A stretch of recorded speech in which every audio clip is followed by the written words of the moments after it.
learning activity for English subject. Before we start our lesson today, let's say Basmalah. Bismillahirrahmanirrahim. May Allah give us His blessing for our activity today. Today we are going to start from chapter 1 in LKS book. In this chapter we are going to talk about time, how to tell the time and ask the time.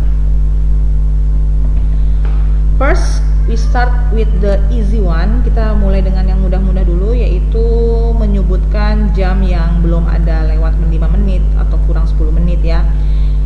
When someone asks you what time is it, you just directly answer it is 8 o'clock, 1 o'clock, it is 9 o'clock, and etc. dan seterusnya. Next, hubungannya dengan yang pertama yaitu penggunaan AM dan PM. AM stand for antemeridium, PM stand for postmeridium. Jadi yang belum tahu artinya ya, belum tahu kepanjangannya, ini AM ini kepanjangannya, kalau PM yang ini kepanjangannya. Kita langsung jelaskan saja dengan the simple way, dengan cara yang simpel. Jadi kalau AM itu mulai dari jam 12 sampai jam 12 tengah malam sampai jam 12 siang. Sebelum jam 12 lah. Setelah jam 12 sampai sebelum jam 12 tengah malam kita sebutnya PM ya. Jadi kalau kita satukan AM dengan kalimat it is 8 o'clock AM, maka orang akan tahu ini adalah jam 8 pagi. Kita taruh di sini PM, it is 1 o'clock PM, berarti orang akan tahu ini jam 1 malam. Itulah penggunaan AM and PM. Okay, now we will continue for the hard one yang agak sulit dimengerti karena ini quite complicated. How to tell the time of using British English, menggunakan gayanya orang British ya. Mereka menggunakan kata past to, lalu 30 menit mereka sebut a half, 15 menit a quarter.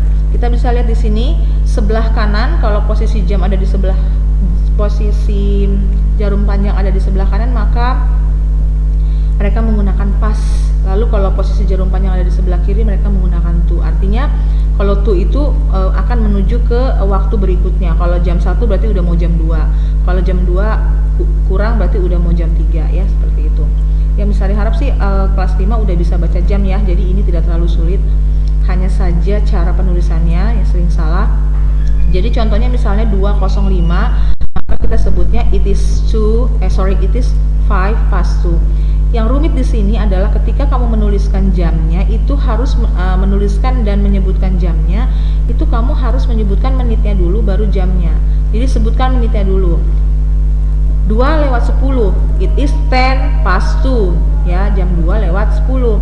2:15, it is a quarter past 2. Jadi tulis menitnya dulu baru jamnya. Begitu juga dengan penggunaan to, misalnya 2:45. 45 kan di sini ya, 15 menit. It's a quarter to 3, berarti menitnya dulu baru jamnya. Ini berubah dari 2 ke 3 karena jamnya sudah menuju ke jam yang berikutnya. 2:50, di sini 2:50 ya. Maka we say it's 10 to 3, 10 menit lagi menuju jam 3. Nah, ini yang paling sering salah dalam penyebutannya. Okay? We continue first to American English. Let's see the video. Jadi ini 5:30, ini 3:31, ini 7:47. Langsung baca nomor doa. Gak usah pakai sistem itu half past the quarter till. Okay, so American English, they tell the time in simple way. Mereka hanya gampang-gampang simple ya. Ini 3:31, ini 7:47. Langsung baca nomor doa. Ya, hanya membaca angkanya saja, tidak menggunakan past, to dan segala macamnya. Nah, jadi nanti terserah kalian mau menggunakan yang mana, mau yang British atau yang American, is up to you. Okay, next, how to ask the time. Ini adalah cara-cara menanyakan waktu yang pasti ini kalian sudah tahu ya. What time is it? Bisa juga kamu menggunakan what is the time, atau do you know what time is it, atau could you tell me the time please. Nah, ini bisa kalian gunakan, jangan hanya satu saja ya, bisa macam-macam. Next adalah penjelasan ini. Menanyakan waktu yang berhubungan dengan kegiatan seseorang, berarti berhubungan dengan kata kerja ya. Di sini ada subjek yang di tengah ini, you, they, we, I, Ana, and Ani, orang yang lebih dari satu. Setiap ada subjek ini maka selalu diikuti dengan kata kerja do. Jadi kalimatnya menjadi seperti ini. What time do you go to school? Jawabannya tidak ada yang berbeda. Tinggal dibalik saja. I go to school at 7 a.m. Saya pergi ke sekolah jam 7 pagi. What time do they eat breakfast? They eat breakfast at 6:15 a.m. Untuk yang di bagian sini, penggunaan do dan subjek ini lebih simpel dan minim kesalahan. Yang sering salah adalah yang di sini. Ketika subjeknya he, she, lalu orang pertama tunggal, mohon maaf bukan orang pertama, orang tunggal ya, Ana, Ali, father, mother, maka di belakangnya akan diikuti dengan does. Jadi kalimatnya menjadi what time does she go to school? Jawabannya pun ada penambahan e dan s atau s di belakangnya.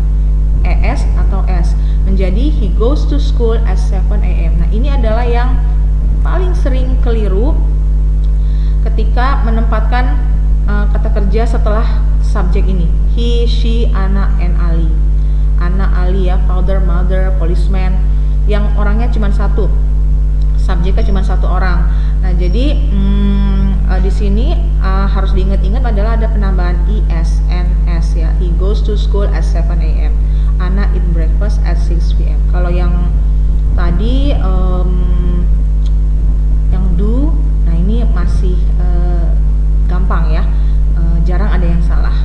Ini yang sering banyak kesalahan. Oke, this is the grammatical yang berhubungan sama yang tadi.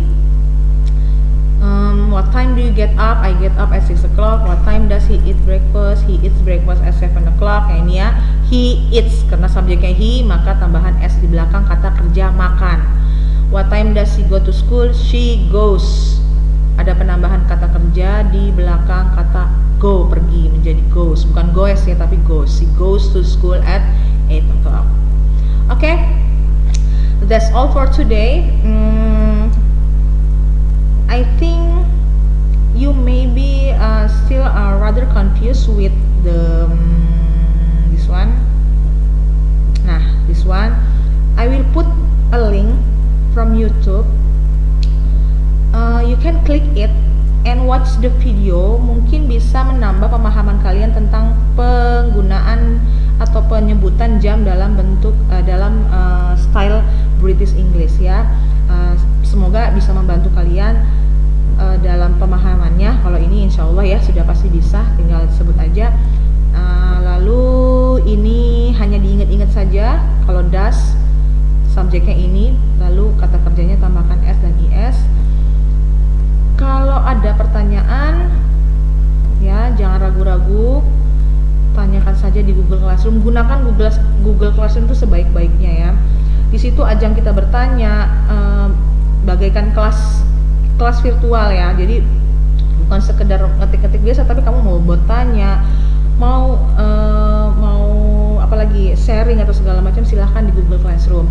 Jadi kalau ada pertanyaan apa-apa jangan semua ngadu ke Bu Nur Hayati, langsung ngadu ke Bu Widi, ngadu ke Bu Dila, kan kasihan bu gurunya, mereka juga kan ada banyak yang harus dikerjakan, bukan hanya pelajaran bahasa Inggris. Oke, that's all for today. Thank you very much for your attention.